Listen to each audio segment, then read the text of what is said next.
lang tong battery drive enhancer natin. Relayed siya na battery operated. Matagal ko na kasi ginawa tong video ko. Ngayon ko lang i-recreate. Yan, panoorin natin yung video ko na 4 years ago pa.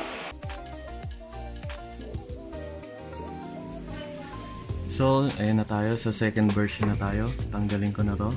Dahil mas gusto ko yung second version dahil gagamit tayo ng relay. So, ayan. Natutunan ko rin to sa mga YouTube lang. Tapos, syempre, mas advisable din na may relay kasi mas na-generate niya yung power dun sa headlight natin. O mas priority yung power niya dun sa headlight natin. Hindi siya kukurap-kurap ng, sabihin na natin na unting porsyento lang yung pagkurap niya kasi stock bulb pa yung signal lights ko. Ayan, hindi ko lang in-emphasize kasi once na naka-full wave talaga, okay naman na yung charging system ng mga battery natin kapag naka-full wave. Tapos, ang maganda pa doon may limiter. So, dito sa gagawin natin, ipapastable natin yung headlight, park light, at lahat ng dadaan sa accessory light natin pagdating sa mga Mio series na cartridge. So, try na natin ng mga bossing. Install na natin.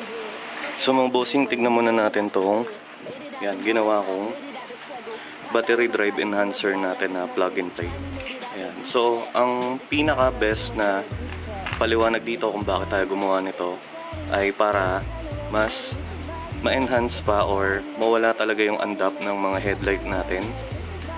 Tapos spark light, signal light, lalo na kapag nakabukas na lahat ng components natin na additional katulad ng mini driving light, loud horn, or any accessories na na-add lang sa mga Mio Sporty natin. So meron tayo ditong relay, tapos meron din na papunta ng ignition. Itong dalawang to papunta ng susian na socket, constant wire at accessory wire. Meron din tayong isa.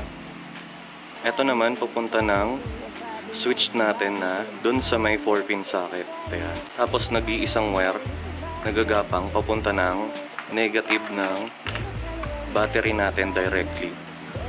Ayan.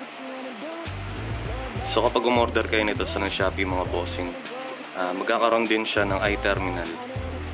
Ayan.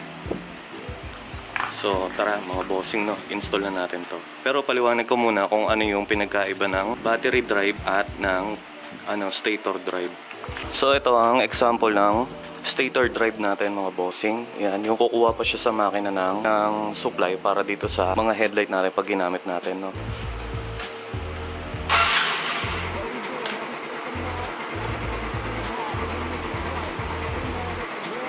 Yan, pansin nyo, naandap yung ilaw natin. Yan. Ang stator drive mga bossing, once na nirev mo, dun lang lalakas yung ilaw natin, Yan. Tapos at the same time, pag pinatay mo yung susian, tapos binuhay mo, hindi siya iilaw kahit naka-on yung headlight. Yan, wala. Yun lang yung disadvantage sa stator drive.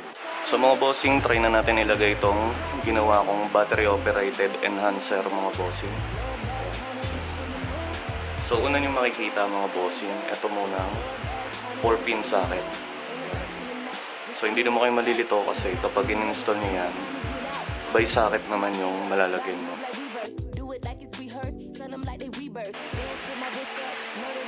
Tapos mga boss, sunod natin na ilagay yung wirings natin sa malinis na posisyon as much as possible. Ayan, papuntang susian. So dito mga boss, dito na papasok yung 2-pin socket natin naman. So alisin nyo lang tong sa may susian, yung wire ng susian. Ayan. Tapos, ayan, saksak nyo na lang.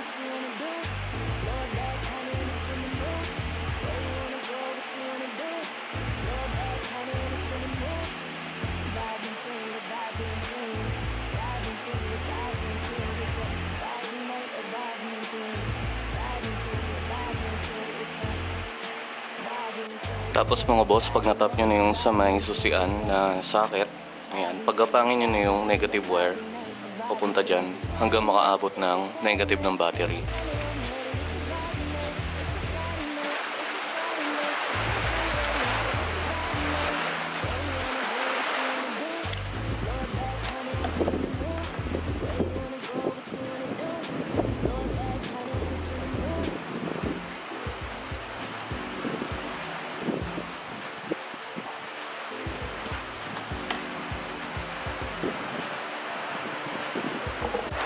So yan mga bossing, no, check na tayo. Na-install na natin, ganun lang kadali. Bali, dalawang sockets lang ang tatanggalin nyo at lalagyan ng ginawa nating battery drive enhancer, no. Ayan. So try na natin. Try ko munang isusi. Titignan natin kung gagana yung headlight.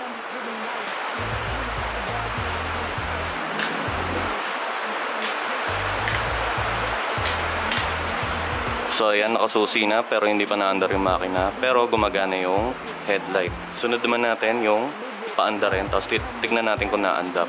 Tapos yung pinakahuling susubukan natin kapag may kasabay ng mini driving light habang naandap. Kung maandap pa rin yung headlight natin. So mga bossing, ngayon, ang maganda dito kasi yung mga bulbs na yan, halogen type pa yan. Ibig sabihin stock. Yung stock ng Mio Sporty, malakas makakonsumo ng karga ng battery. Kaya titignan natin kung may hirapan ba. Lalo na pag may nakabukas na mini driving light.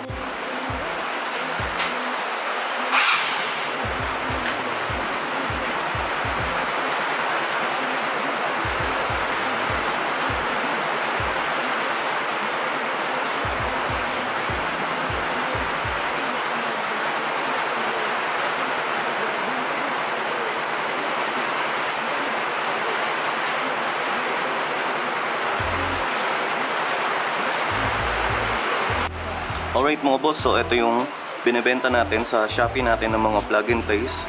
Ayan, naka-rewire na para sa inyo. Domino switch na pang Aerox, left and right, pero pwede sa Mio Sporty. Tapos itong assembled natin na mini driving light. Ayan, version 2. Tapos may bracket na rin para sa Mio Sporty, Mio 1, and Mio Salty. Ayan, Mio Amore din. Tapos mga bossing, may kasama tong bolts para sa fender at spacer para mababa nyo, para maganda yung mounting.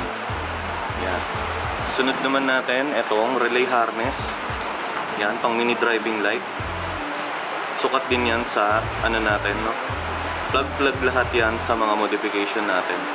At lastly, ito, pinaka-final nating check-up. Titignan natin kung maganda yung charging, lalo na kapag naka-full wave. Ayan, plug and play din to sa Mio Sporty. Ayan, 4-pin socket. Tapos, ayan, yung pinaka gagapang, yung mga ipa-plug nyo sa Mio Sporty. Tapos meron pa lang isang wire mga boss, yung itatap nyo sa brown wire. Ayan, testing ko muna yung mini driving light. Alright mga boss, so ayan, naka-plug na yung mini driving light natin na plug and play. Yan, nilagay ko muna sa battery kasi para makita nyo lang yung ano natin. May iba tayong content para dyan. Tapos nilagay ko na rin yung smiley. Ayan. Tapos headlight, yung tail light nandiyan na rin. Tapos yan, testing na natin, no.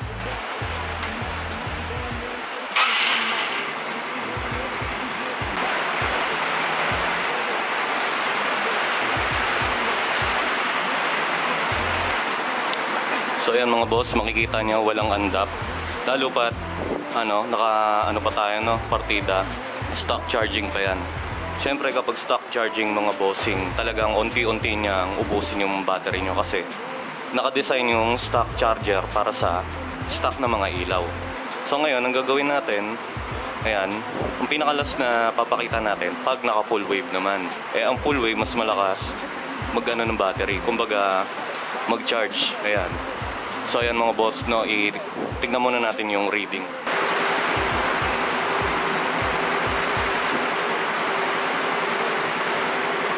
Ayan. So hindi siya nabagsak ng mga bossing. Ayan, kahit bukas yung mini driving light natin, yung headlight.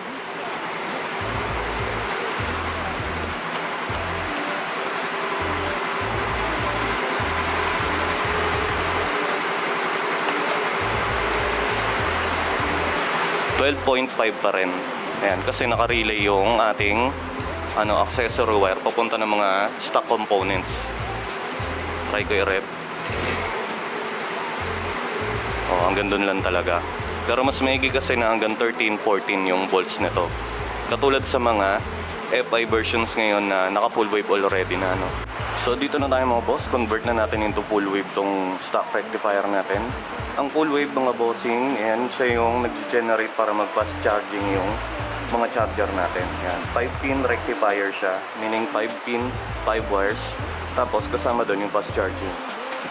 Ang mga Mio Sporty natin, floated na yung negative, kaya hindi na kailangang pakialaman yung stator at i-modify pa into full wave. Naka full wave na siya. Pwedeng stock, pwedeng full wave. Ayan. Tanggalin lang natin to. 4-pin socket. Ayan. Tapos sa full wave natin, as in plug and play lang talaga. Ayan. Pasok mo lang tong 4-pin socket.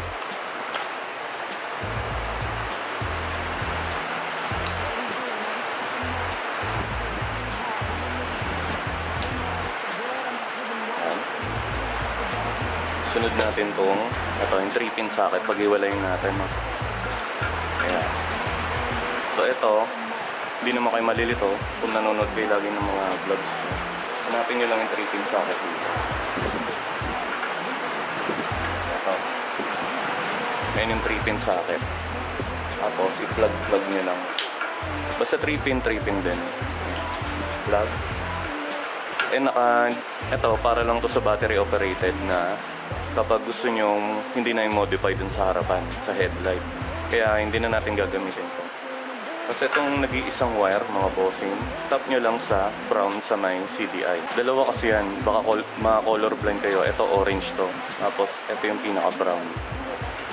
Pwede nyong sugatan na lang yan. Tapos dun yung itap yung brown. Saka nyo itik.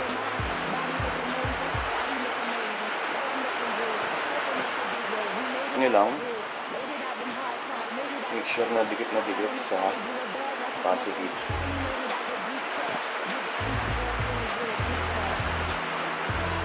Tapos, para dikit na dikit siya yung connection, ipitin nyo lang ng long nose or any plies. Ayan. Iwan ko muna ng ganito, hindi ko muna i-tape mga bossing kasi ano naman to test demo na MIU unit to. Ayan. So testing na tayo ulit, no? Ayan yung full package ng mga natin, mga modification natin mga bossing. Pero marami pa akong parating at ayan, tignan na lang natin kung ano mangyayari sa gantong setup. Alright mga boss, testing na tayo, no? Ayan, final test.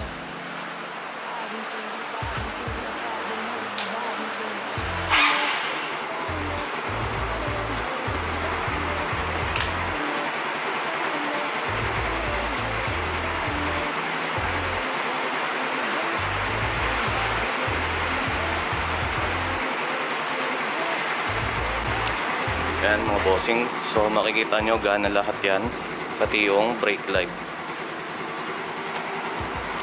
Yan. So check naman natin yung voltage.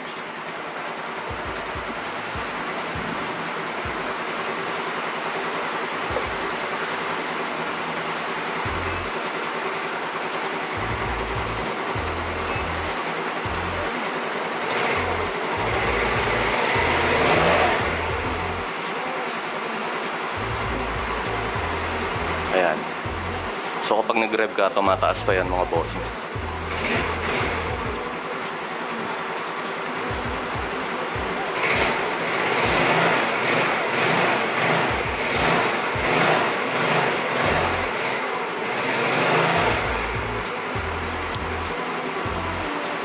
At the same time, kapag stable or idle, yan, hindi siya nabagsak ng 11 volts or 10. Nasa 12 pa rin siya, no? Malakas pa rin. So yun lang mga bossing, no? Ang gaganda ng mga modification ko. Ayan. Tapos plug and play pa. Ayun lang mga bossing, no? Alright. Ain't no stress in the night, just go ring up the price. Ain't been out in a minute, good to finally get out. I'ma dance till my feet hurt, body move like reverse. Do it like it's rehearsed, son them like they rebirth. Dance with my wrist up, know that it go crazy. Know I'm on your mind, body look amazing. Body look amazing, know I'm looking good. Stepping out the big way, we made it out the hood. Made it out them hard times, made it out the struggle. Pop out on a Friday, blew a bag like it's nothing. Finally made it out the group chat. Good to see my girls doing good, big facts. It's a Friday night, it's a Friday night. Ain't no telling where we headed, it's a vibe night. It's a Friday night, it's a Friday night. Ain't no telling where we headed, it's a vibe night. Where you wanna go, what you wanna do?